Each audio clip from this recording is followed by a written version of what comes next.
Amen. Tayo po tayong lahat. Hi church! Magandang umaga sa inyo. Magsisimula na po tayo sa ating gawain ngayong umaga. Allow me to read this verse before we start our service.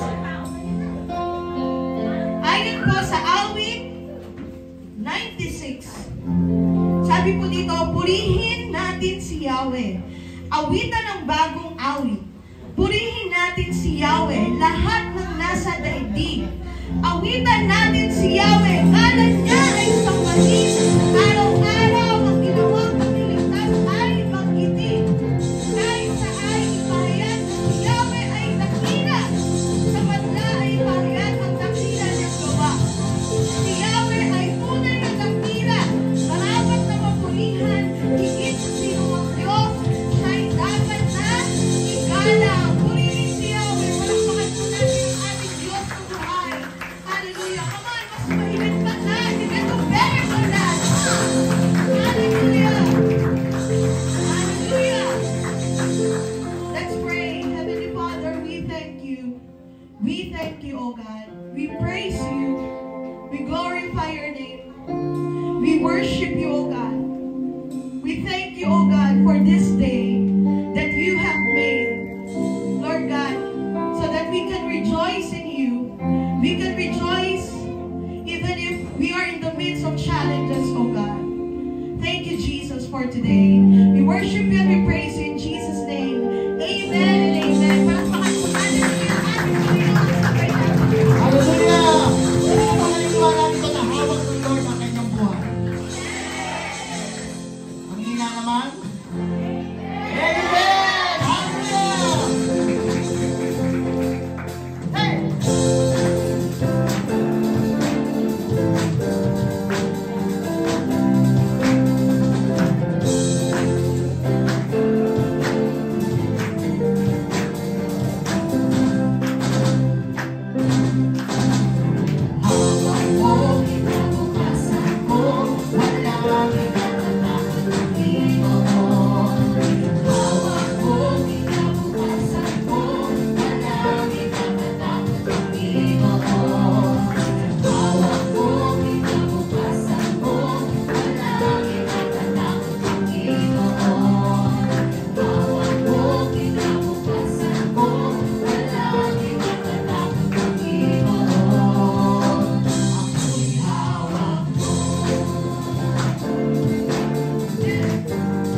by Christ Jesus to all generations forever and ever.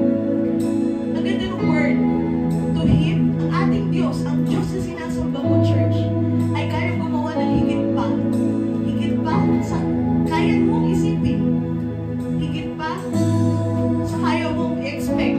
Amen? He can do better. Amen? The best is yet to come. Amen? Hallelujah. Let's worship Him, our King, our Father. These are the days that we pray for. Stealing of faith has begun, and I've seen so much, still not certain that the best is not.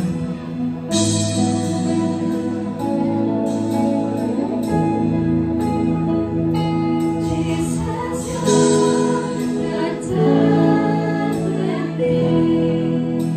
You're doing a new thing. You're doing a new thing. I see your ways of Revival. preceded by justice and praise. The young and the old run to Jesus, and all the sins that held us back are laid to waste.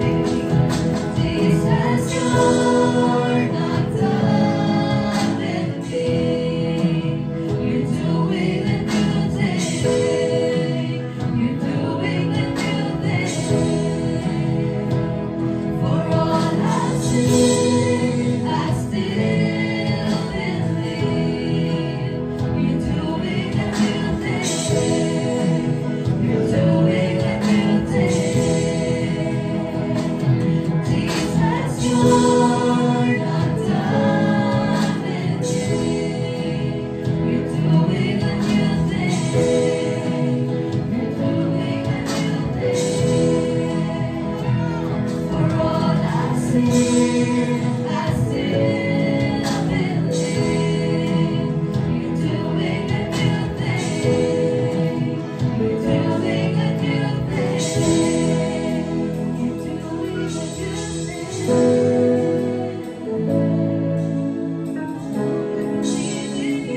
You're doing a new thing.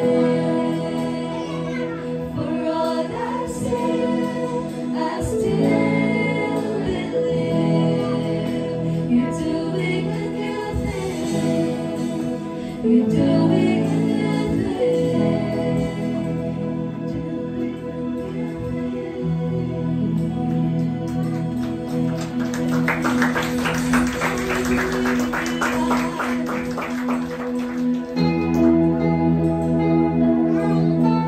We believe in your promises,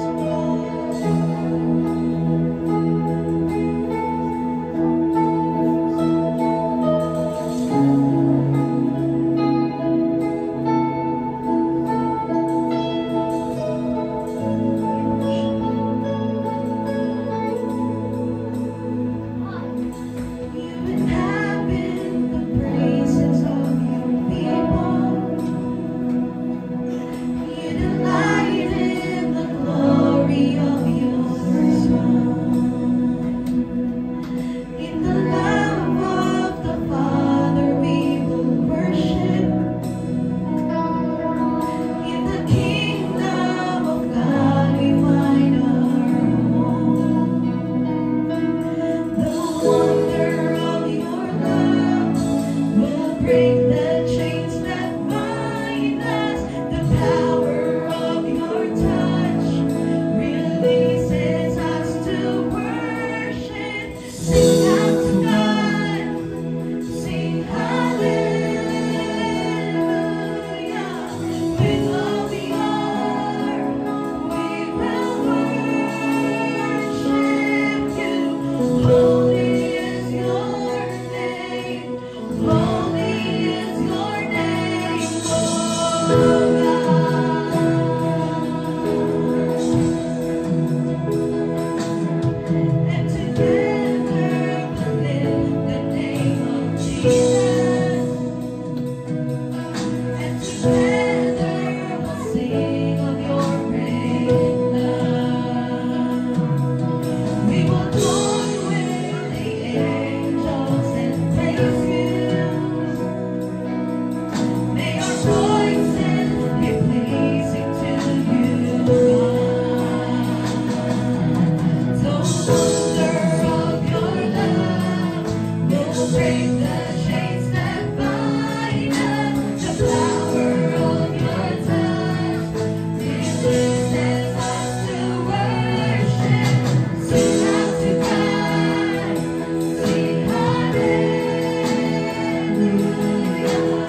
bawat isa. Ayan. So, dako na po tayo sa ating pong tithes and offering. So, alam niyo po ba na stewardship ang isa sa tinuturo sa atin ng Panginoon? Ano po ba yung ibig sabihin ng stewardship? Ibig sabihin po nun ay mabuting katiwala. Ayan. So, it challenges us to recognize that everything was created by God and is ultimately owned by God. Ayan. So, tayo po bilang mga tao na pinagkatiwalaan po ng yaman ng nagaling sa Lord, lahat po ng meron tayo ay galing sa Panginoon. Amen po ba? Amen. Yung mga trabaho po na meron tayo, as long as nag-earn din po tayo ng money, even po na nasa bahay lang din po tayo, anuman po yung meron tayo, lahat ng resources na meron tayo, ito po ay pinagkatiwala sa atin ng Panginoon. Amen? Amen. And let us be mindful to use those resources for the glory and kingdom of God. That is why we have tithes and offering. Kaya po tayo meron tithes and offering? Kasi po, ito po yung resources na ipinagkatiwala sa atin ng Panginoon.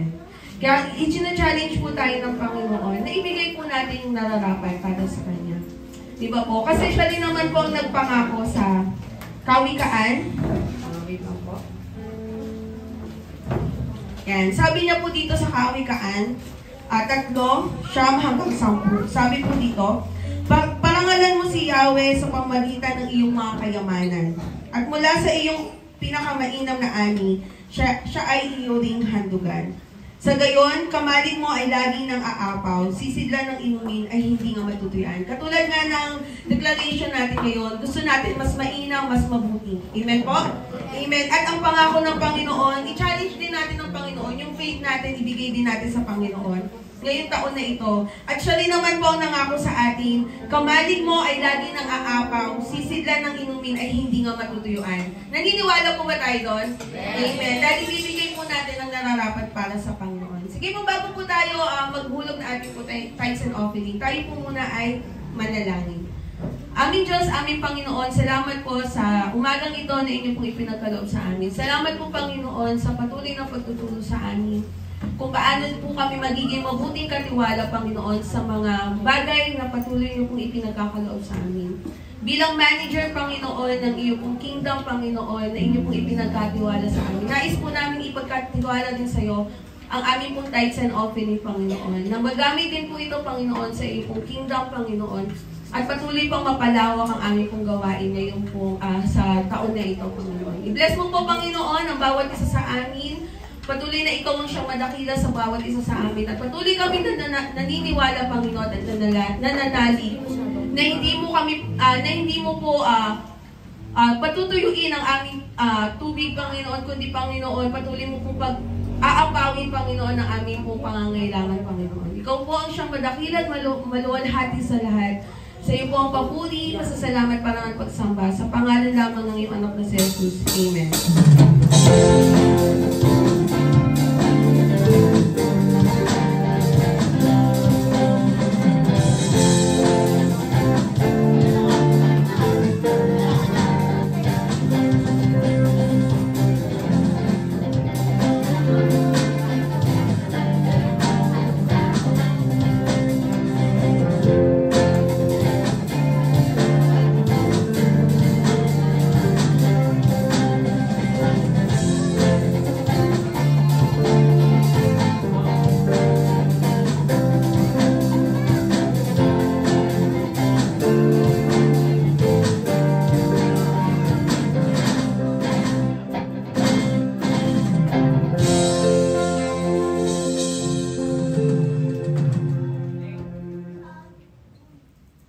Magsitayo po tayong lahat at buksan ang ating mga Biblia sa Filipos, Kapitulo 2, talata 12 hanggang 18. Kaya nga, mga minamahal, tulad ng inyong buong pusong pagsunod noong ako'y kasama pa ninyo, lalo kayong mas maging masunurin ngayong malayo ako sa inyo. Pagsumikapan ninyong maging ganap ang inyong kaligtasan ng may lubusang paggalang at pag-ibig sa Diyos. Sapagkat ang Diyos ang kumikilos sa inyo upang inyong naisin at isagawa ang kanyang kalooban. Gawin ninyo ang lahat ng bagay ng walang reklamo at pagtatalo, upang kayo'y maging mga ulirang anak ng Diyos, matuwid at walang kapintasan sa sanlibutang baluktot at masama. Sa gayon, magsisilbi kayong mga ilaw sa kanila, tulad ng mga bituin nagniningning sa kalangitan. Habang ipinapahayag ninyo ang salitang nagbibigay buhay, sa gayon, sa araw ni Kristo ay maipagmamalaki kong hindi nawala ng kabuluhan ang mga hirap at pagod ko sa inyo. Kung ang buhay ko may ibuhos bilang handog para sa inyong paglilingkod at pananampalataya sa Diyos, ako'y natutuwa at ang puso ko'y nakikigalak sa inyo. Kaya magalak din kayo at bahagian ninyo ako ng inyong kagalakan. Okay, good morning. Napakaganda ng awit na, no? Ang nakaraang taong 2023 ay maganda na, pero mas mainam pa ang pagpasok ng 2024. Amen. Naniwala po ba kayo doon? Yes. Natutuwa ako sapagkat sa Biblia, merong nakasulat na ang ating Diyos ay kahapon, ngayon, at magpakailanman. So, meaning to say, ang Diyos natin ng 2023 na gumawa ng napakaraming mga himala. Amen? Napakaraming mga pagkakataong nagkasakit tayo pero tayo pinagaling. Amen? Nawalan pero nagkaroon. Nanalangin ng mga trabaho, pumasa sa exams, pag-iingat araw-araw, pagpasok ng ating mga anak, hindi tayo pinabayaan ng Diyos ng taong 2023. Siya din ang Diyos natin ngayong 2024, ang Diyos natin na kailanman siya'y kahapon, ngayon at magpakailanman, nangakong hindi siya nagbabago. Kung ang Diyos natin ay Diyos ng pag-ibig, noon, magpahanggang ngayon, siya pa rin ay Diyos ng pagmamahal. Amen. Diyos ng pagpapatawad, Diyos ng pagbibigay ng kalakasan, at paggabay po sa atin. So ngayon po 2024, atin po tutuklasin kung ano ba talaga yung layunin ng Diyos, bakit tayo ay nabuhay dito sa mundo ito.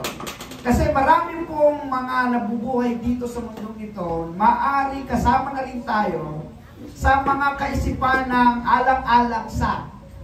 Halimbawa, ako ay isang estudyante, so alang-alang sa pagiging estudyante, mag-aaral ako. Pero yung talagang pinaka-purpose, bakit sa estudyante, hindi niya alam kung bakit. Alang-alang sa pagpapamilya, ako'y magtatrabaho bilang ama, ako'y magsisikap at tutuwang sa aking asawa bilang ina, at ako ay magpapalaki at palalaki ko aking mga anak hanggang sa makatapos. Ang nasa isipan po ng mundo, ang tao ay nabubuhay para kumain, matulog, magsaya, magtrabaho, pagkatapos tatanda, mamamatay, pagkatapos tapos na. Yun nga ba ang mabuting layunin ng Diyos? Yun nga ba ang nakatakda sa isip ng Diyos nang lalangin niya ang tao? So yun po yung ating tutuklasin ngayon, ang layunin ng buhay or the purpose of life. At ito po ay binasa na sa atin ng ating pong tagapagbasa kanina, so hindi na po natin ito babasahin.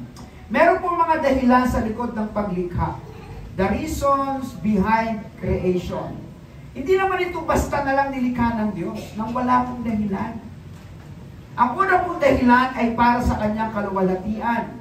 Ito po ay masusumpungan natin sa Genesis chapter 1 and chapter 2. Kung inyo pong babasahin sa inyong mga Biblia, medyo may kahabaan, kaya hindi na rin po natin babasahin.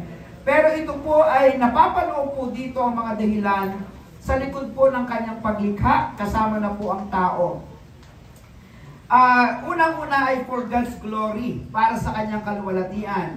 Ito po Genesis chapter 1, 10b, Genesis chapter 21b, at Genesis 25b ng chapter 1 at saka po 31, ang sinasabi po dito ganito, pagkatapos yan lumikha ng mga particular na mga bagay, halimbawa nilikha niya ang langit at lupa, ang sabi ng banal na kasulatan, siya ay nasiyahan. Pagkatapos nilagyan niya ng mga laman, kung ano ang meron sa langit, kung ano ang meron sa lupa, kung ano meron sa dagat. Lumikha siya ng mga puno, ng bundok, ng lahat ng uri ng mga isda, ng lahat ng mga ng hayop, at kada araw na kanyang paglikha, ang sinasabi ng Biblia, ang Diyos ay nasiyahan. So, kasi para sa kanyang kaluwalhatian, nilikha niya ito para sa kanyang kasiyahan, para sa kanyang kaluwalhatian.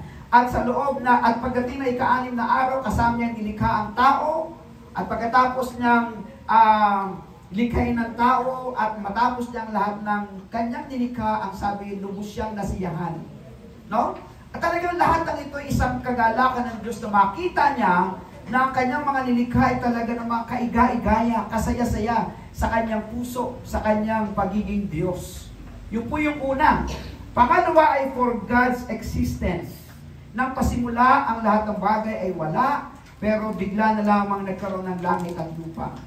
For God's existence, no? Parang pagtatanong, sino ba talaga ang lumikha ng langit at lupa? Sino nga ba? Siyempre, hindi naman pwedeng ikaw, hindi naman pwedeng ako. Kitang-kita naman, hindi natin kaya. Diba? Kahit sinong tao ang nabubuhay dito sa mundo, hindi natin iisipin kaya niya yung lumikha ng langit at lupa. Kasi kasama siya sa kanyang nilikha. So doon ay makikita natin na sa pamamagitan ng kanyang mga sangnilikha, malalaman ng tao sa kanyang isip, sa kanyang puso, na merong isang Diyos, merong isang being na gumawa nito. At yun ang tinatawag natin si Yahweh.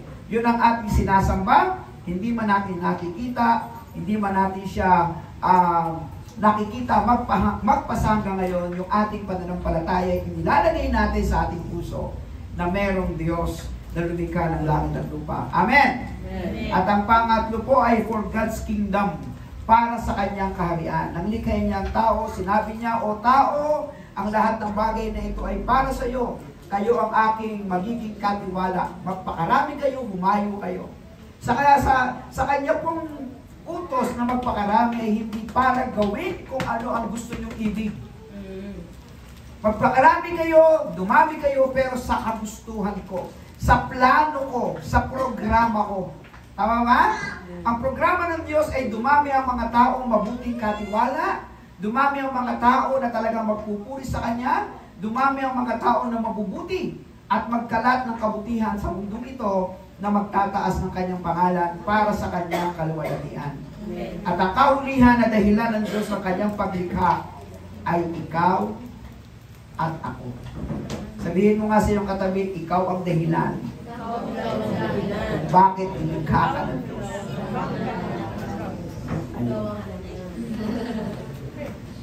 Sana maintindihan natin na ang lahat ng kung ano man ang meron dito sa mundong ito ay dahil sa iyo. Isa ka sa dahilan bakit ka nandito sa mundong ito. Hindi naman pwedeng ang mga hayop ang maging dahilan para magpuri sa Diyos. Ikaw o tao o ako ang binigyan ng Diyos para magsalita, para makakita at maka-appreciate ng mga nilikha ng Diyos. Kahit ang mga hayop, mga isda o kahit anumang nilalang sa kapaligiran, hindi man nila nakikita sila ay ka-appreciate. Di ba? O kumbaga parang kagaya ng iba't ibang kulay ng mga bulaklak.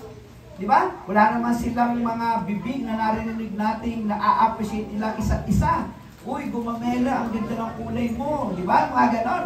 O rosas, o daisy, o kung ano man ang tawag sa mga halaman, o iba't ibang mga isda. Bakit mas cute ka kaysa sa akin? Siguro nag-uusap din sila. Pero ang nakakapagbigay ng apresiasyon, ang nagbibigay ng pagpapahalaga ay walang iba kundi ikaw at saka ako. Kaya lamang sa napakagandang plano ng Diyos sana, ang nakakalungkot, okay, the sadness scenario is this.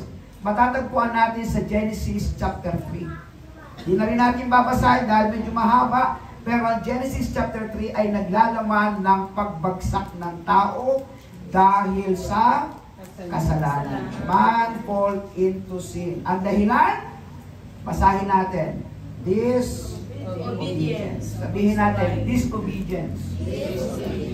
Yan ang dahilan. Pagsuway. But God restore man. Yun ang napakaganda. Sa kabila ng pagsubay natin, ibinangon at ibinangon ng Diyos ang tao. Alam niyo sa kwento ng kasaysayan, ang unang tao na napakadami, unang tao libo-libo, marahil milyon-milyon na nung panahon na yon, yung unang tao ginunaw. Di ba? Nagunaw sa pamagitan ng baha, at ang natira lang ay pamilya ni Noah. Tama ba? Okay, bakit? Kasi naging salbahe yung mga unang mga tao. Yung magandang programa ng Diyos, hindi natupad ng mga unang-unang mga tao. Sila'y naging pasaway, sila'y naging matigas ang ulo, sila'y nagkaroon ng mga puot sa isa't isa, galit. Sila po yung may mga kahalayan sa isip at saka sa kanilang buhay. Hindi po ito naging madali para sa Diyos at ito po'y kanyang ikinalungkot. Sabi sa Genesis chapter 6, at nalungkot ang Diyos na nilalang niya ang mga tao. Hindi siya nagsisi. Ikinalungkot niya. Kasi hindi niya inaasahan ng mga tao na binigyan niya ng oportunidad na mahalin ang kanyang mga nilalang, mahalin ang kanyang nilikha. Hindi po ito ginawa ng unang mga tao. Pero dahil meron talagang sadyang plano ang Diyos sa iyo at saka sa akin, araw-araw sa kabila ng ating kasalanan, sa kabila ng ating pagsuway, araw-araw binibigyan tayo ng pagkakataong mabuhay. Amen. Para masunod lang natin ang direksyon ng Diyos nang naaayon sa kanyang kalooban. No, yun ang maganda. Nirestore niya ang tao sa pamamagitan ni Hesus Kristo through Jesus Christ, through His death, and through His resurrection. No? Lahat pinasa ni Jesus para sa iyo. At hindi lang niya binayaran ang lahat ng pagkukulang natin, hindi lamang niya tayo tinubos, kundi pinatunayan pa niya na ang lahat ng kanyang ginawa ay may kabuluhan dahil nang siya'y mamatay, makaikatlong araw siya'y nabuhay na maguli. At yung pagkabuhay na maguling yon ay isang patunay na lahat ng ating ginagawang ito ay hindi mawawalan ng kabuluhan. Amen po ba? Amen. Hindi mawawalan ng kabuluhan. Yung pagsamba natin sa Diyos, ngayon lang, hindi mawawalan ng kabuluhan. Amen. Yung ginagawa ninyong paglilingkod sa Diyos, hindi mawawalan ng kabuluhan. Yung araw-araw nating pamumuhay bilang isang mga anak na minamahal ng Diyos, hindi mawawalan ng kabuluhan. Bakit? Sapagkat ang ating Diyos na sinasamba ay buhay. Amen po ba? Amen. Ang ating Diyos na sinasamba ay merong pusong mapagmahal, merong puso at damdamin na kaya niyang i-appreciate, kaya niyang tanggapin, kaya niyang masiyahan sa kung anuman ang ginagawa ng Diyos para sa atin. Why? The question is bakit? Because God wants you to do the purpose of your life. Kasi ang ibig ng Diyos, gawin mo ang layunin ng iyong buhay. Kaya po sa mga panahon na tayo po ay nagkukulang, bumabagsak, at tayo po ay may mga pagkakataong nabubuhay araw-araw, ang intensyon talaga ng Diyos, anak, binibigyan kita palagi ng pagkakataon na kung ano ang ibig ko, yun ang masunod. Kasi pag sinunod ko ng sinunod kung ano ang ibig mo, palayo ka na ng palayo sa akin. Hindi nyo ba napapansin? Pag ang direksyon mo ay direksyon sa iyong sarili, palayo ka sa Diyos. Pero pag ang iyong direksyon ay sinunod mo sa direksyon ng Diyos, papalapit ka na papalapit sa Diyos, pabuti ng pabuti, araw-araw ang buhay mo. Hindi ba napapansin? Paayos ng paayos ang relasyon ng iyong pamilya, pagaling ng pagaling ang iyong pag-aaral, patupad ng patupad ang iyong pangarap. Di mo napapansin? Hindi mo namamalayan yan. Kasi pinili mo ang Diyos kaysa sa mundo. Tama? Pinili mo ang Diyos kaysa sa iyong sarili. At yun ang dahilan kung bakit nagpapatuloy tayo nabubuhay na masaya, maligaya, may kapayapaan. Dahil ginagawa natin kung ano ang layunin ng ating Panginoon. Ang ganda nung awit kanina, hindi pa tapos ang Diyos sa iyo. Diba? Meron pa siyang masigit na gagawin sa buhay mo kasi nakikita niya na hindi pa siya tapos sa buhay mo at meron siyang magandang gagawin sa iyo. So meron tatlong hakbang na ating pong tutuklasin. Bakit ba, paano natin matutupad ang plano ng Diyos? There are 3 steps to do the will of God or the purpose of life sa buhay natin. Una, pakibasa po natin. Set aside all excuses and reasonings. Set aside all excuses or reasonings or pagsasa-isang tabi at hindi pangangatuwiran. Tingnan natin. Ang 14, babasahin po natin na sabay-sabay. Basahin po natin. Go! Gawin ninyo ang lahat ng bagay nang walang reklamo at pagtatalo-talo. Yun lang ba yun? 14 lang. Okay, gawin ninyo lahat ng bagay na walang reklamo at pagtatalo-talo. Ibig sabihin, no complaint, walang reklamo, and no arguments or pakikipagtalo. Ito ang dahilan bakit hindi natututo tayo sa mga bagay na dapat itama. Kasi ipinipilit natin ang isang katuwiran kahit mali. Ang pag-inom ng mga bagay na nakakalasing ay ipinagbabawal ng banal na kasulatan. Kasi nakikita ng Diyos, sisirain ito ang ating buhay. Tama ba? Kaya ang ginagamit ng salita ay mga paglalasing. Tama ba? Ayun, meron namang mga naiinom, kagaya ng mga red wine, mga ganyan. Mga inuming hindi naman siya sumasama sa grupo ng mga hindi dapat inumin. Nakuha niyo po? Okay. Siyempre, pag ininom mo mga bagay na hindi dapat inumin, malalasing ka. Pag ikay nalasing, hindi mawawala ka sa tamang direksyon ng isip mo at ng iyong buhay. Di ba? Eh mamaya kung ano pang mabanggit mo, di ba? Nakabukas ang iyong mga polo, pagkatapos ikaw ay Gracina, pagkatapos ang aking pastor ay si tatay pastor. Ganyan, di ba? No? Pagkatapos sumisimba ako ay sa Deo-Imos. Napakaganda nun. Kung mag-worship, nakataas ang kamay. Eh baka kung ano pang mabanggit mo ng mga bagay na mahalay. Nakuha no? Kaya pinagbabawal yun ng Biblia. Sabi doon, bawal ang paglalasing. Ayan, ang sabi doon. Ganon din po sa paninigarilyo, di ba? Ipinagbabawal siya dahil alam naman natin na ang katawan natin ay templo ng banal na Espiritu.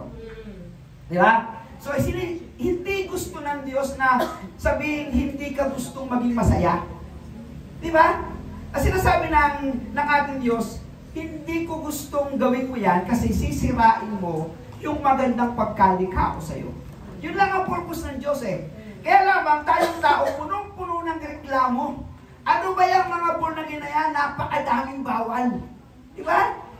Bawal ito, bawal yan. Sa pananamit, bawal ang ganito, bawal ang ganyan. Sa pagkain, bawal ito, bawal ang ganyan. Napakadaming bawal.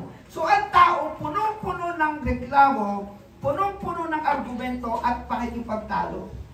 Kaya hindi po siya matututo sa gusto niyang pagbabago. Kasi lahat binibigyan niya ng katuwiran. Hindi ba? Oh, sabi ng tao, bawal nga yan eh. Sabi naman ng mga nagreklamo, hindi mo pwede kahit kung... Ay, hindi mo na maitatama talaga yan. Hindi mo pwede kahit okasyon lang. Di ba nakukuha niyo ibig sabihin? Kaya nga sabi ko sa inyo, kahit saan kayong lugar makarating, lalo pat bago pa lang kayo, itindig nyo na ang inyong pagiging Kristiyano. Hindi po ako umiinom. Nakukuha niyo po? Hindi po ako naninigarilyo. Inyo nang itindig. Ngayon, kung isang bagay na napakahirap para sa inyong gawin, huwag inyong ilantad. Sarilinin nyo na lang muna. Naunawa niyo ko sabihin? Sa kwarto, sa CR, at least sarili nyo. Walang kayong mai-impluensyahan na iba na magsasabing pareho lang naman pala tayo. Naunawaan po ba yung ibig ko sabihin? Dito sa simbahan ito, hindi ito humahatol. Kinakailangan dalhin ko sa inyo kung anong tamang aral para sa ipagbabago natin. Tandaan ninyo ngayon 2024, meron tayong tatlong gustong gawin. Teamwork. Natandaan niyo yun? Kinakailangan isa lang tayo. Si Tatay Pastor lang ang pinaka-pastor nyo sa ngayon, nag-iisang pastor. Teamwork. Iisang kumpas. Ano yung pangalawa? Facing challenges. Sabay-sabay nating haharapin ang mga pagsubok. Never give up, never turn back, never quit. Tatandaan niyo yan? At ang panghuli natin, total transformation. Ang gusto natin sa 2024, lahat tayo merong nabago, may ipinagbago, meron talagang mapapatunayan kayo na dating ito ang buhay ko, ngayon ito na ako. Tawa niyo? Dati ako ay, sige nga, subukan nyo nga sa buhay ninyo. Halimbawa, kayo ay magulang. Mismong anak ninyo ang inyong magiging kainuman. Sa palagay ninyo, anak ninyo ay lalaking hindi lasinggero? Lasinggero din yan. Tama ba? O, ikaw, naninigarilyo. Pagkatapos, pag binin ng sigarilyo, siya papasisindihin nyo ng sigarilyo. Eh, aasa ba kayo na anak ninyo yung lalaki hindi naninigarilyo? Maninigarilyo yan. Kasi kung ano yung iyong impluensyang ibinigay sa layunin mo bilang magulang o ano man ang iyong ipinapakita, yun ang tutularan ng inyong mga anak. Kaya sabi ko sa inyo, yung henerasyon nyo ngayong mga magulang, itama nyo para sa henerasyon ng inyong mga anak. Ipakita nyo masipag kayong dumalo. Ipakita nyo masipag kayong magbasa ng Biblia. Ipakita nyo mahusay kayo at masipag kayong manalangin. Ipakita nyo kayo ay masayang sumasamba sa Diyos para yung sumusunod na henerasyon ninyo, sama-sama kayo bilang isang pamilya sa isang tama at layunin ng ating Panginoon. Anong gagawin natin kung hindi ako magreklamo? Anong gagawin ko kung hindi ako makikipagtalo? Ito lang ang gagawin mo. Just obey. Sumunod ka na lang kasi. Huwag mo nang argumentuhin ang Diyos. Huwag mo nang argumentuhin ang Biblia. Sumunod ka na lang kasi. Tinanin nyo ang Matthew 7, 21 to 23. O, basahin po ninyo. Sabay-sabay. Go! Hindi lahat ng tumatawag sa akin, Panginoon ay papasok sa kaharian ng langit, kundi ang mga taong sumusunod sa kalooban ng aking Ama na nasa langit. Sa araw ng pag-uukong, marami ang magsasabi sa akin, Panginoon, hindi po ba sa iyong pangalan ay nangaral kami, nagpalayas ng mga demonyo, at gumawa ng mga himala? Ngunit sasabihin ko sa kanila, hindi ko kayo kilala, lumayo kayo sa akin, kayong mga gumagawa ng kasamaan. O diba, ang ating punturo ng Biblia sa atin, kapag tayo anak na minamahal ng Diyos, tayo ay kasama ng Diyos sa kanyang kaharian magpakailanman. Tama po ba? Amen. Wala pong mali doon. O diba, ang turo sa atin ng Banal na Kasulatan, ang mga minamahal na anak ng Diyos ay hindi nagpapatuloy sa pagkakasala. Tama po ba? Amen. Wala pong mali doon. Diba, ang turo sa atin ng Banal na Kasulatan, ang mga hindi minamahal na anak ng Diyos ay nagpapatuloy sa pagkakasala, kailanman hindi niya nakita ni nakilala ang Panginoon. Tama po ba? Amen. Amen. So, ang ibig sabihin, yung talagang nagsasabing siya'y Kristiyano, yung nagsasabing siya'y anak na minamahal ng Diyos, pero nagpapatuloy sa kanyang kasalanan, meron tanong, maaari sa simula pa lang, hindi mo talaga nakilala, hindi mo talaga tinanggap, hindi mo talaga totoo sinampalataya ng Panginoon. Tama po ba? Kaya magpapatuloy ka sa pagkakasala. At yung mga minamahal na anak ng Diyos, yun yung sumusunod at tumutupad sa kalooban ng Diyos. Kaya sabi ng Biblia, mismo si Jesus na nagsabi, Panginoon, hindi lahat na tumatawag sa akin ng Panginoon, Panginoon, ay papasok sa aking kaharian, kundi yung sumusunod sa aking kalooban. Ngayon, sino makakasunod sa kalooban ng Diyos? Yung totoong mga anak na minamahal ng Diyos. Amen? Amen.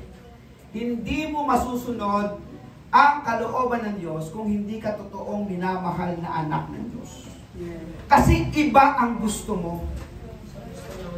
Iba ang gusto mo sa gusto ng Panginoon. Kaya sabi ni Jesus, marami yung magsasabi, Panginoon, ako naman ay simba ng simba. Sabi ni Lord, ano naman sa akin yun? Panginoon, nagbabasa naman ako ng Bible araw-araw. Ano naman sa akin yun? Panginoon, ako naman ay sumasamba sa iyo araw-araw. Ano naman sa akin yun? Lord, bakit ganon? Sige nga. Sumisimba ka. Nagbabasa ka ng Bible. Linggo-linggo, sumasamba ka sa akin. Pero tingnan mo nga ang buhay mo paglabas. Wala naman nagbabago. Di ba? Hindi naman nakikita sa buhay mo ang buhay na dapat makita bilang aking anak. Kaya pagharap natin sa kabilang buhay, sasabihin ng Diyos, hindi kita nakikilala. Naunawaan po niyo ibig sabihin? Ikaw na gumagawa ng kapaibabawan, ikaw na gumagawa ng katampalasanan, ikaw na gumagawa ng kaplastikan. Di ba? Walang kinalaman kung ikaw ay sumisimba, kung ikaw ay nananalangin, kung ikaw ay sumasamba, kung wala namang natututunan sa mga naituturo sa iyo sa pang-araw-araw. Kaya sabi dito, but only those, basahin natin, but only those who do what my Father in heaven wants them to do. Okay? So, pangalawa, to open up your mind into reality of this world. Upang maipamulat sa ating isip at puso, ano ba talaga ang meron sa mundong ito? 15, basahin nga po natin. Upang kayo'y maging mga ulirang anak ng Diyos, matuwid at walang kalamtasan sa gitna ng sanlibutang baluktot at masama. Sa gayon, magsisilbi kayo mga ilaw sa kanila, tulad ng mga bituin nagdidinig sa kalangitan. Okay, ano ba ang meron sa mundong ito? Baluktot. Sabi niya, corrupt, baluktot ang mundong ito. Makasalanan ang mundong ito sa kanyang kalagayan. Yan ang mundo na meron tayo. At kahit saan ka pumunta, walang lugar na hindi makasalanan sa paligid mo. Walang lugar. Kahit dito sa loob ng church natin. Marami tayong mapapansin dito na parang hindi perfecto. Nakukuha niyo po ibig sabihin? Marami tayong mapapansin dito na hindi perfect. At kung hindi ka malapit sa Panginoon, maraming mga bagay sa buhay mo na parang pag ikaw ay hindi titingin sa Panginoon, ipagkakasala mo araw-araw sa buhay natin. Kahit saan ka pumunta. Pumunta ka sa trabaho mo, may mapupuna ka. Pumunta ka sa eskwelahan, may makikita ka. Pumunta ka sa palengke, may mapupuna ka. Kahit saan. Punong-puno ng kasalanan ang sanlibutan ito. Yun ang gustong ipakita ng Diyos sa atin. At minsan, ang isang napakahirap sa nature ng mga trabaho natin, minsan, yung hindi mo alam paano ka iiwas. Di ba? Kasi kasama ito sa linya ng ating trabaho ginagawa. Maaari sa umpisa, maintindihan nila. Pero habang unti-unti ka nagpapakilala, unti-unti mo rin malalampasan ang lahat ng bagay. Tingnan ninyo ang Galatia chapter 5 verse 9 to 21. Basahin nga po natin ang sabay-sabay. Sige po. Hindi maikakaila ang mga gawa ng laman, pakikipid, kahalayan at kalaspasan, pagsamba sa Diyos-Diyosan, pangkukulang, pagkapuot, pag-aaway-away, pagsiselos, pagkagalit at kasakiman, at pagkakampi-kampi at pagkakakamahagi, pagkainangit, pagpatay, pagdalasing, walang habas na pagsasaya, at iba pang katulad nito. Muli ko kayong binabalaan. Ang gumagawa ng mga ito ay hindi magkakaroon ng bahagi sa kaharian ng Diyos. Hindi ba nakakapangamba? Hindi ba nakakapangamba? Kung gumagawa ka ng kalaswaan, hindi ka magkakaroon ng bahagi sa kaharian ng Diyos. Kung ikaw ay naglalasing, hindi ka magkakaroon ng bahagi sa kaharian ng Diyos. Hindi ba nakakapangamba? Pagkaingit, paggawa ng hindi maganda, kahit pagsiselos, di ba? Parang hindi, parang hirap. Saan ka lulugar? Di ba? Saan ka lulugar? Eh lahat ng bagay na sinabi ng Biblia, yun yung bagay na gustong-gusto kong gawin. Gustong-gusto ng aking laman. Pero sabi ng Biblia, walang bahagi sa kaharian ng Diyos. Pero basahin mo ang unang Pedro 4:3-5. Magkaiba. Parehong binanggit, pero magkaiba sila ng pananaw. Tingnan mo. 1 Peter 4:3-5. Basahin ninyo. Sapat na ang panahong inaksay nyo sa paggawa ng mga bagay na kayo mahihilingan ng mga hindi. Kahalayan, mga pagnanasa ng laman, paglalasing, walang habas sa pagsasaya, pag-iinuman, kasuklam-suklam ng pagsamba sa mga Diyos-Diyosan. Nagtataka nga sila kung bakit hindi na kayo sumasama ngayon sa kanilang magulong pamumuhay. Kaya kayo kinukutya nila. Ngunit mananagot sila sa Diyos na handang humatol sa mga buhay at sa mga patay. Mamili po tayo. Ako ay nasa gawain ng mga gawain, hindi ako magiging bahagi ng kaharian ng Diyos. Unang pagpili. Gagawin ko ang mga bagay at ipagpapatuloy ko ang mga bagay na ito, pero pag ipinagpatuloy ko, ang sabi ng Biblia, wala akong bahagi sa kaharian ng Diyos. Pangalawang pagpili, sapat na ang mga bagay paglalasing, pagsamba sa mga ganitong mga bagay, pagiging mahalay, sapat na.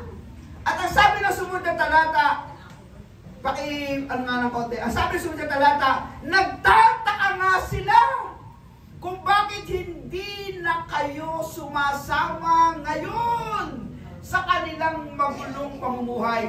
Kaya kinukutya nila kayo. Oh, pili. Itutuloy ko ang mga gawain ito. Hindi ako bahagi sa kaharian ng langit. Hindi ako kinukutya. Aalisin ko ang lahat ng ito. Kukutyain ako. Pili. Mamili po tayo. Itutuloy ko ang mga kasalanan ito. Hindi ako bahagi sa kaharian ng langit.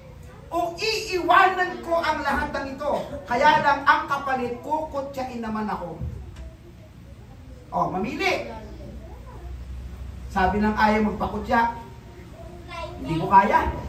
Kasi pag iniwanan ko to, niluloko nila ako. Ito na naman, naglalabas na naman ng mga born again. Ito na naman, di ba? Ang iba ka, tinatawag ng pastor-pastor eh. Di ba, no? Dahil sa kanilang pagbabago. Pero tingnan nyo ha, mas gugustuhin ko pa na kutyain ako dahil nakikita ang pagbabago. Tama? Kaysa hindi ako kinukutya dahil pareho kami. Okay? Hindi ako pinipressure dahil magkasama kami sa kasalanan. Mas mabuti pang makita nilang humihiwalay ako sa kasalanan, kaya nila ako kinukutya. Pero may mabuting sinabi ang Diyos. Ngunit, mananagot sila sa Diyos na handang humatol sa mga buhay at sa mga patay. Yun naman pala eh.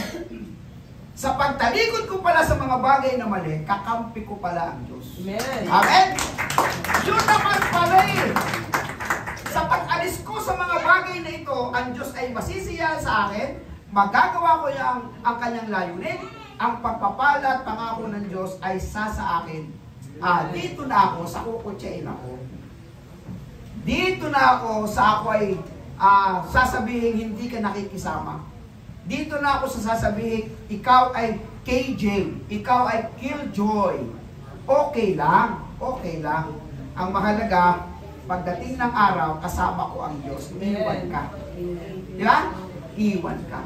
At ang Diyos na ang hahatol sa iyong buhay.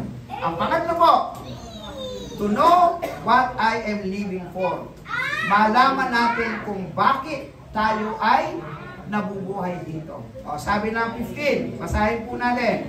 Upang kayo'y maging mga mirang anak ng Diyos, matuwid at walang kapintasan sa gitna ng sanglibutang baluktot at masama. Sa gayon, magsisilbi kayong mga ilaw sa kanila, tulad ng mga bituin nagdinigdig sa kalangitan. Ayun, yun naman pala ang layunin. Bakit ka kinakailangan umalis sa mga bagay na makamundo?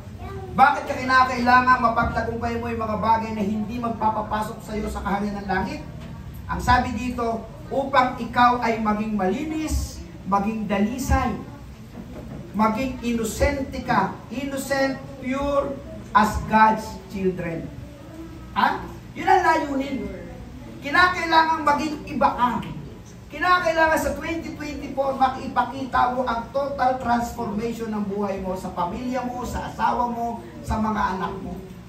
Diba? Merong pamilyang natutuwa sa biglang pagbabago ng nanay, ng tatay, ng mga anak. At dahil dito sila ang nagiging dahilan para makakilala sila sa Panginoon. Amen? Sabi ng talatang 15, babasahin po natin dito. Talatang 16, habang ipinapahayag ninyo ang salitang nagbibigay buhay, sa gayon, sa araw ni Kristo, ay may pagmamalaki ko. Hindi nawala ng kabuluhan ang mga hirap at pagod ko. Magdadalawang taon pa lang kayo na aking inaalagaan. Hindi ko alam kung ilang taon tayo pagsasamahin ng Diyos. Pero ito ang gusto kong sabihin sa inyo. Sa abot ng magagawa ni Tatay Pastor sa biyaya ng Diyos, sa hirap at pagod ko sa inyo, hindi ko kayo tatantanan. Amen. Hindi ko talaga kayo tatantanan. Hanggat hindi ko nakikita na lumalago kayo sa buhay panalangin, sa buhay pagsamba, at hindi ko nakikita sa buhay ninyo ang talagang kasiglahan ninyo. Alam niyo yung kasiglahan? Yung kayo mismo sa inyong sarili, pag-araw ng pagsamba, pag-araw ng mga gawain natin, ito may online o face-to-face, sabi kayo, hindi mabigat ang inyong sarili. Parang nasa katawan na ninyo ang mga gawain tulad nito. Amen. Alam nyo, kayo din ang magiging dahilan kung bakit marami ang makakakilala sa Panginoon. Amen. Dahil sa mga pagbabago nito. Kaya sabi ng Apostol Pablo sa kanya, sana hindi mawala ng kabuluhan ang mga hirap at pagod po sa inyo. Ganon din po ang nasa puso ni Tatay Pastoryo. Na isang araw, isang taon, 2 taon, ilang taon man tayo magsama-sama, makita ko, lahat kayo naglilingkod na sa Panginoon. Amen. Amen. Lahat kayo tumatayo na sa pulpito, meron na tayong bagong set ng Yada Worship, meron na tayong mga multiple ushers, yung mga presiders natin, magagaling ng mga song leaders, at alam ko na andyan lang yan sa inyo. Amen. Ang kailangan lang natin ibigay ay oras, talento, at Ako. oh, yan ha, tatandaan nyo ha. Oras, talento, at ako.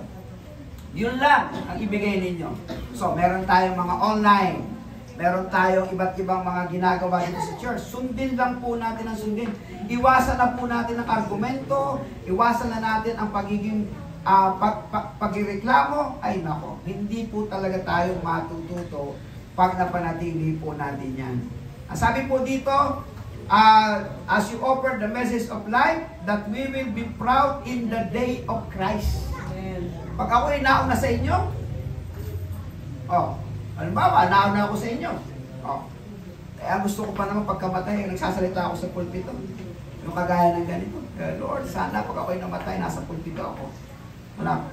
Hindi naman sa gusto kong may sugod yung ganda ako susunan. Kundi yun lang ang dinidesire ng puso ko. While I'm preaching, patay. Yun ang maganda pagkamatay. No? That's my dream. That's my desire. Ngayon, pag ako'y nauna sa inyo, the Bible speak to us. Sa langit, may pagmamalaki po kayo. Amen. That's the point. Yun ang aking gustong puntuhin. Pagharap po sa Diyos, kayo ng mga anak na minamahal ng Diyos na pinalagaan sa akin, may pagmamalaki ko sa Diyos.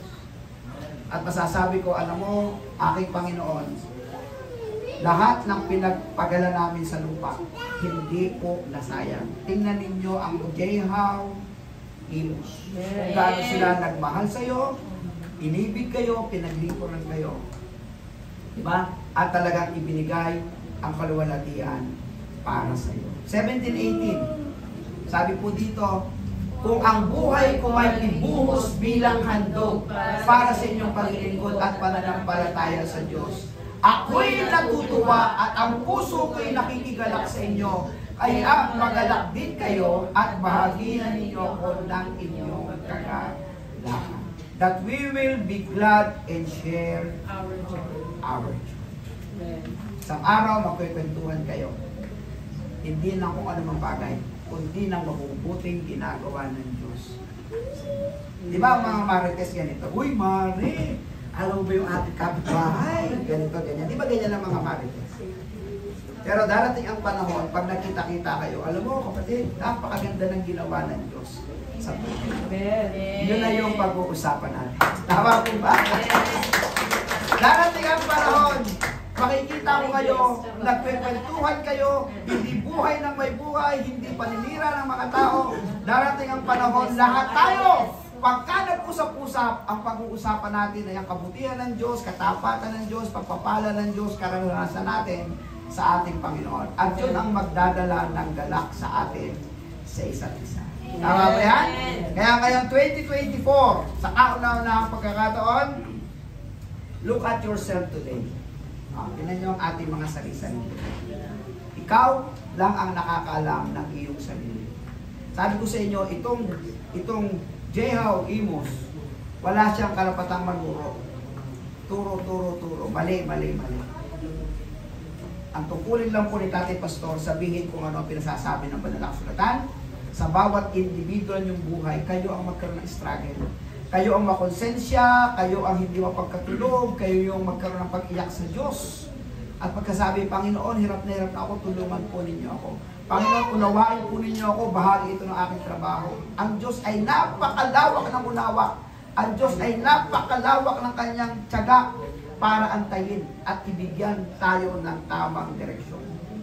So, pangalawang tanong, are you living according to God's purpose? Sa kasalukuyan nag-uusap tayo, nabubuhay ba tayo ng ayon sa kanyang layunin? Itong gawain ito ay ayon sa kanyang layunin. Amen? Amen. Kaya ginagawa natin ito. Kaya kung tayo man ay maglilingkod, hindi para sa sarili, hindi para kay Tatay Pastor, kundi para sa kanyang kaluwalhatian. So let us serve God with consecration. Tayo ay maglingkod sa Kanya nang naaayon sa Kanyang kaluwalhatian. So, bahagi po ng ating pagsamba, isa sa isang buwan, nagkakaroon po tayo ng banal na hapunan. Ang banal na hapunan po ay isang gawain na kung saan ay nagpapaalala, bisan sa buhay natin, ay nalaman natin ng isang kwento na ang Panginoong Jesucristo ay nagbigay ng kanyang buhay para tayo po iligtas. Patawarin sa ating makasalanan, iligtas sa kapahamakan, at tayo po ay makasama niya habang may buhay. Kung saan ang kanyang katawan na nabayubay sa krus, naghirap, nasaktan para lahat ng mapapait na pagsubok sa buhay natin ay ating malampasan kung paano niyang nalampasan. At ang kanyang banal na dugo naman na natigis mula ulo hanggang paa ay sumisimbolo ng kanyang kapatawaran sa ating mga kasalanan at paglilinis sa ating mga buhay. Kaya ngayon 2024, sa pamagitan ng ginawa ng ating Panginoon, ang isang totoong pagbabago ng buhay natin ay mangyayari at isa ito sa breakthrough na mararanasan natin sa ating Diyos na merong malahimalang pwedeng gawin sa buhay natin. So, pwede na po natin ipamigay ang mga elemento.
malaki at dakilang pagmamahal ng Diyos na Kanyang ibinigay ang Kanyang bugtong na anak upang hindi tayo mapahamak, kundi magkaroon tayo ng buhay na walang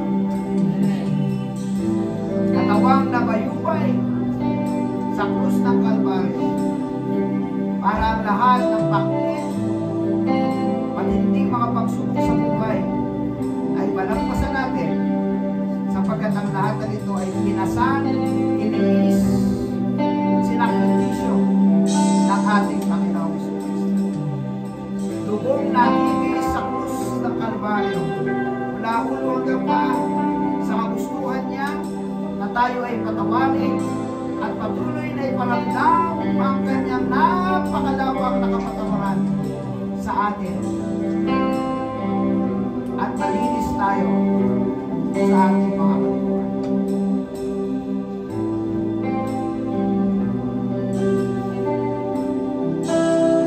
At ng gabing siya ipagkatulo ang Panginoong Hesus ay lumangkot ng tinapay. Pinagpira-piraso ito at kanyang sinabi, ito ang aking katawan na nabayubay sa krus. Sa tuwing kakain kayo ng tinapay nito, alalahanin ninyo ang mabuting ginawa ko sa inyo. Gawin po natin at sabay-sabay po natin kainin ng may kamalalan.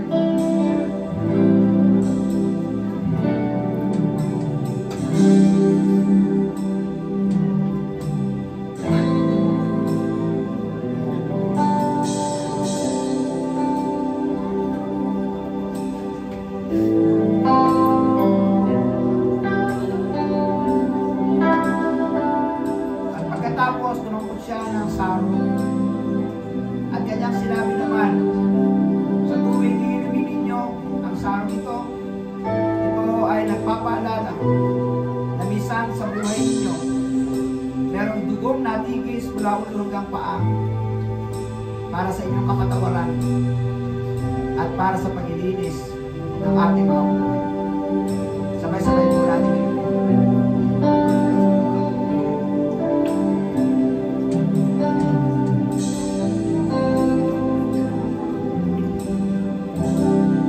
Manalangin po tayo. Aming Diyos, aming Panginoon, napakabuti po ninyo sa iyong mga salita. Masakit pero kinakailangan tanggapin. At minsan kapag kami nasusugatan, lalo po kami nakakaunawa ng mga bagay na aming kamalian. Aming Diyos, aming Panginoon, ang hirap magbago sa aming sarili. Lalo po ang mga bisyo na kinasanayan na bago namin kayo nakilala. At alam kong maunawaan po ninyo na ang hirap ng aming kalooban. Napakahirap. Napakahirap, Panginoon. Pero dahil sa tulong mo, dahil sa iyong biyaya at kalakasan at sa iyong mga himala, alam kong mapagtatagumpayan namin ang lahat ng ito. Panginoon, wala po kaming kakayahan para humusga ng tao sa mga pinagdadaanan niya kung bakit nangyari ang lahat ng ito. Pero aming Diyos, ang salita mo'y makapangyarihan para magtuwid, para magsaayos ng buhay, Panginoon. Kaya ngayong 2024, isinusuko namin sa iyo ang aming buhay. Ibibigay po namin sa iyo ang aming oras. Ibibigay po namin sa iyo ang aming mga talento. Paglilingkod kami sa iyo. At aming po, Panginoon, ibibigay ang aming sarili, aming Panginoon. Ako mismo, kami mismo, ang haharap sa iyo, Panginoon, pagdating ng araw na may pagmamalaki mo, aming Diyos. Ito po yung aming ulayon sa 2024. Ang maipagmalaki mo sa iyong kaharian. Na kapag kami tumawag ng Panginoon, Panginoon, eh hindi mo kami sasabihin, hindi mo kami kilala.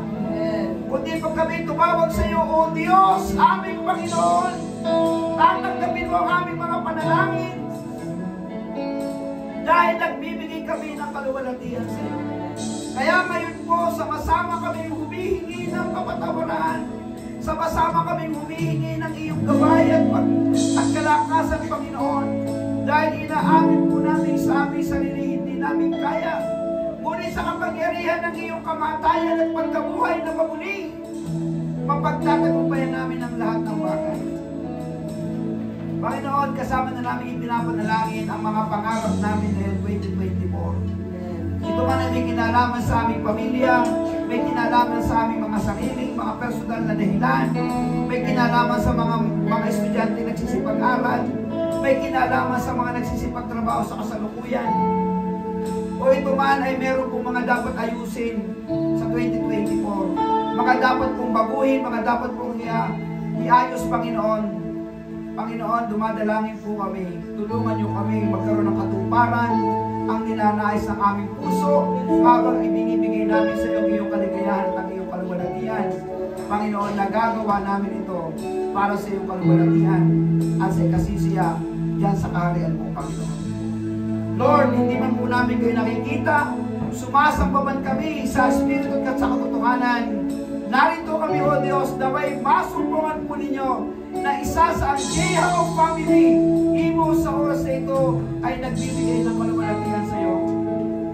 Nawa ang aming pagsambay hindi lamang sa bubong, hindi lamang sa kesame. Nawa ang aming pagsamba, ang aming pinag-uusapan sa mga oras na ito mula pa kanina sa Blessed Family ay nagbigay ng kaluwalhatian sa iyo. Kasabay nito ay patuloy na pananalangin sa bansang Pilipinas, sa aming Pangulo, Pangalawang Pangulo, mga gobernador namin, senador, congressman, mga mayor po namin, Panginoon, mga barangay captains, lahat ng mga konsehales, Panginoon, at lahat ng ahensya ng gobyerno, ang aming ekonomiya, ang kaligtasan araw-araw, ang pangkapayapaan, ang pagkaiwas, Panginoon, sa anumang bagay na ikasasama ng tao, at ang pagkakilala ng mga tao, bilyon-bilyong mga tao sa buong mundo. Dalangin kong bawat araw may lumalapit sa iyo at kinikilala kayo bilang Panginoon at sariling tagapagligtas. O aming Diyos, aming Panginoon, kahabagan po ninyo kami sa aming pong ginagawa sa bawat araw. At sa Diyos na napakamapagmahal na lumikha ng langit at lupa, pinapupurihan ka po namin. Sa Panginoon Kristo na siya namin kinikilala ang Panginoon sa inyong tagapagligtas, sa Banal na Espiritu at katibayan ng aming kaligtasan, ang siya namang mauna maghari sa aming buhay mula ngayon at magpakailanman. Amen. Amen.